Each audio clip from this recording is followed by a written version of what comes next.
Yo, what's going on, guys? I'm Daveyon Bradley, and together we are more than 23. So today, you guys, I want to talk about something that was powerful, guys. They've been sitting on my heart all week. Literally, I was talking to an officer, right? I was driving.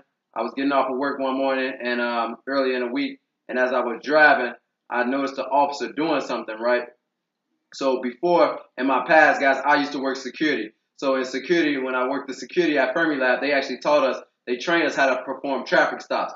And so two things that I noticed that when we traffic stops that I remember was how you park. When you park behind the car, you park kind of offset so that one of your lights is hitting off their rear view mirror and the next light is hitting off that side mirror on your driver's side, right? And then the next thing they taught us is you do that so that way nobody can see you when you approach it. As an officer, you don't want somebody to see you approaching the car. So next thing you know, they taught us that when you're walking up to the car, as you get close to the car, first thing you want to do is you want to put your hand on the trunk of the car to make sure the trunk is not open. You want to put your hand on the back of the door to make sure nobody open the back door. You checking the back, the rear of the car, and then you want to put your hand on the front of the car, on the driver's door, and you look down and you talk to the person that you're stopping and explain to them from an awkward angle. So that way, if they were to attack or do something, you're not in the range of danger, right?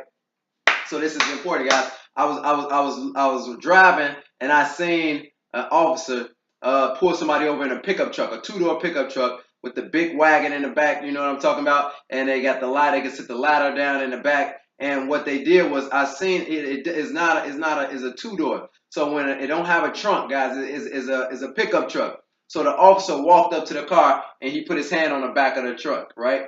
And as if he was touching the trunk. So that caught my attention immediately because there is no trunk, right? And then what he did was he touched the back of it as if there was a back door. And then he put his hand on a driver door and he approached the driver and he talked to the driver, right? Right? So then this is important, guys. So I was so curious as to why he do that, even if it wasn't even if there wasn't a trunk, he still did the exact same thing that he was taught, right? So I was wondering, was he taught that, or was he a security at one point, or do they teach officers do the same thing? So what I did was I stopped, and when the traffic stop was over, I flagged him down, right? And I asked him to come over, and he politely stopped and he talked to me, right? And I asked him, I said, man, I noticed you did something. I said, why did you put your hand on the trunk as if it was a trunk there? You put your hand on the back of the pickup truck as if it was a trunk. And he said, I said, now they taught us in security to do it to make sure that the trunk, that the trunk is not open, making sure that there is nothing in the trunk and that nobody's going to climb out of the trunk on you. And he said, in fact, the reason why I do it is because the only time I didn't do it, he said, the time I didn't do it, he said in 2007, his partner and him approached the car. His partner approached on the right side. He approached on the left side. And he said that as they approached the car, they went and they got there. He said they assumed because it was two of them that the other would check. And so he said he didn't check the trunk. He says, and when he got to the trunk, when he got to the window, they were so focused on the window, somebody had climbed through the back seat and went in the trunk. And he said they popped the trunk, and when they came out shooting. He said he ended up losing his partner in crossfire. So now I want to let you guys know, he said the reason why I do it now is because I promised myself that I would make it routine. He said I would make sure that I would make it my goal to apply everything that I learned. He said, and because I was trained this way, because I was learned it, he said, I learned it, I knew what to do. He said, but the thing is, I didn't do it, and it cost somebody their life. And I want to let you guys know, like, that's powerful, guys.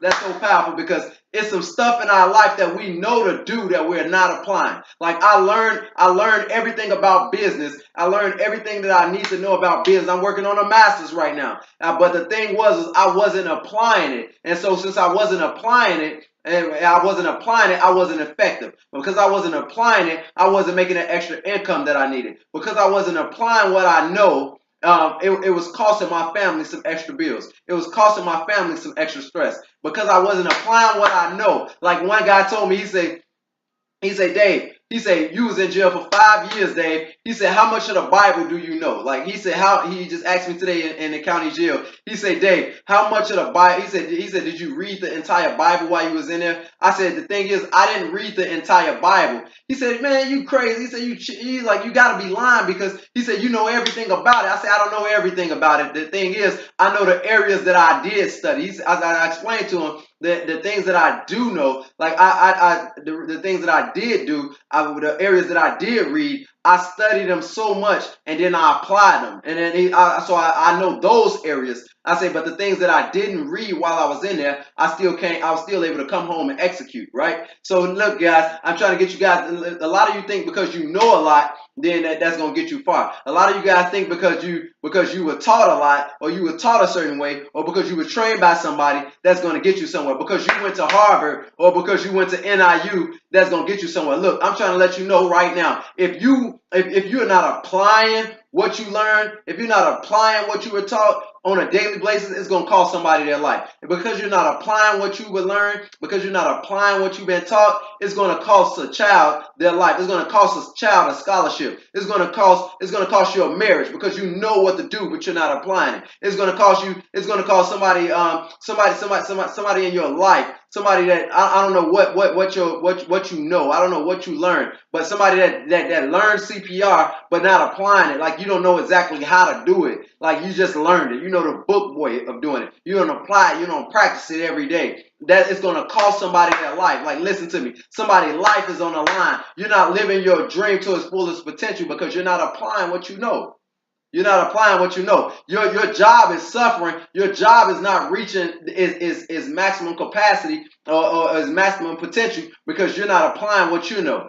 Like, you know more, but you're not giving it. Like, I just want to encourage you guys to apply what you know, guys. Apply what you know. Like, if you're not applying it, there's no point in knowing it. Like, it's pointless of having all of that knowledge if you're not going to apply it, guys. It's going to cost somebody their life, guys. What you know and how you apply it affect the next man, guys. So I want to let you guys know, apply what you know, guys. I'm Daveyon Bradley, and together we are more than 23.